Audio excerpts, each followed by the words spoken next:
রাজ্যের মুখ্যমন্ত্রী না করার পরেও চোলাইবাড়ি বিধানসভা কেন্দ্রে চলছে নিগো বাণিজ্য।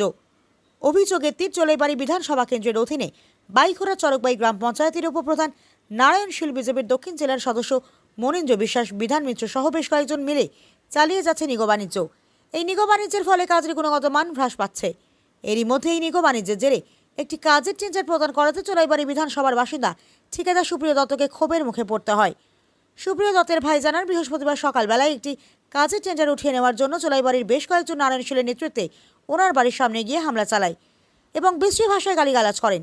ঠিকাদার সুপ্রিয় দত্তের ভাই জানান, চোলাইবাড়ি এলাকাতে ওনাদের বেশ নামডাক রয়েছে। ওনাদের পরিবারের লোকজন দেশের জন্য ও জনগণের স্বার্থে শহীদ হয়েছেন। আজকের দিনে কাজে নিগো বাণিজ্যের জন্য ওনাদের পরিবার ভয়ভীতির মধ্য দিয়ে দিন কাটাতে হচ্ছে। এইভাবে নিগো বাণিজ্য নিয়ে চোলাইবাড়ি মণ্ডলের ভূমিকা নিয়ে প্রশ্ন করছে লোকজনেরা। এখন দেখার বিষয় এই ধরনের নিগো বাণিজ্য নিয়ে বিজেপির রাজ্য সভাপতি ও মুখ্যমন্ত্রী কি প্রকার পদক্ষেপ গ্রহণ করে। সকালবেলা আমি তখন বাড়িতে, তো আমার দাদার নাম সুপ্রিয় দত্ত, তো উনি একজন বড় কন্ডাক্টর, তো উনি কন্ডাক্টরে কাজ করেন। তো এর মধ্যে আমিও ব্যবসায়ী, আমি বাড়িতে ছিলাম, হঠাৎ সুচিৎকার শুনতে পাই এইখানে রাস্তার সামনে। তো বাড়ি থেকে এবার বেরিয়ে আসি, আসার পর দেখি প্রায় 150 লোক হবে, বাইকরা কি নেগোসিয়েশন মনে হয়, নেগোসিয়েশন কমিটি, ওরা দলবল বেঁধে এসে এখানে বিশ্রী গালিগালাজ করছিল।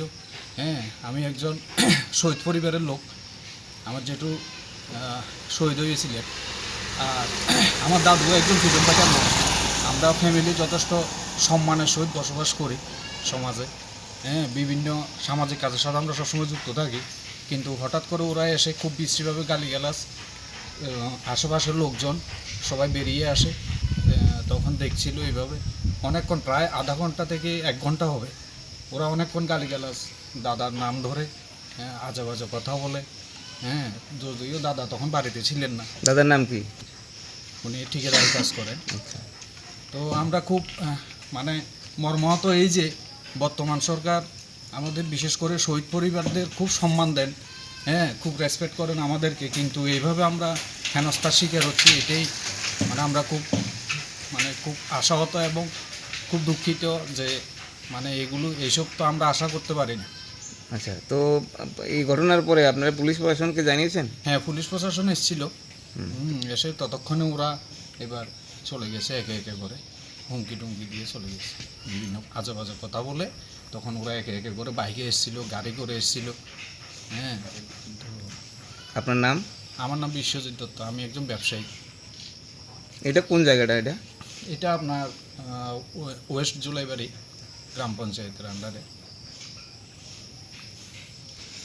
এটাই চাইছি আর কি, এইভাবে যদি আমরা তো একটা রিক্সের মধ্যে জীবনযাপন, এবং যদি রিক্সই হয় আমরা তো কার কাছে যাব? আমরা কিভাবে নিজের জীবনটা, যে এইভাবে আমরা একটা রক্ষণাবেক্ষণের তো একটা দায়িত্ববোধ যে সমাজের, বা আমরা যারা প্রশাসন আছেন, প্রশাসনিক লোক, এইভাবে আমরা যদি দিনের বেলা প্রকাশ্য দিবালোকে যদি এইভাবে হেনস্থার শিকার হই, এটা তো আমাদের আত্মসম্মান বলতে তো আর কিছুই থাকবে না। যাতে এইভাবে এমন যদি প্রায় সময় এরকমভাবে হতে থাকে, তো আমরা বসবাস করতে পারবো না। সুষ্ঠু বিচার চাইছি, যে যাতে সুন্দরভাবে চলা যায়, সুন্দরভাবে থাকা যায়, সমাজের যাতে ভাবমূর্তি যাতে কোনো কারণে নষ্ট না হয়, সামাজিক অবক্ষয় যাতে না হয়, এটাই চাই। আমার স্বর্গীয় দাদু এইভাবে দেশের জন্য করে গেছেন, আমার যেটু শহীদ হয়েছেন তাও সমাজের জন্য কিছু করতে গিয়ে। এইভাবে আমরাও চাই যে সামাজিক অবক্ষয় যাতে না হয়, সামাজিক ভাবমূর্তি যাতে কোনো কারণে নষ্ট না হয়, এই জিনিসগুলোই চাও, আর কিছু চাওয়ার নেই। ব্যুরো রিপোর্ট, হাল্লা বোল।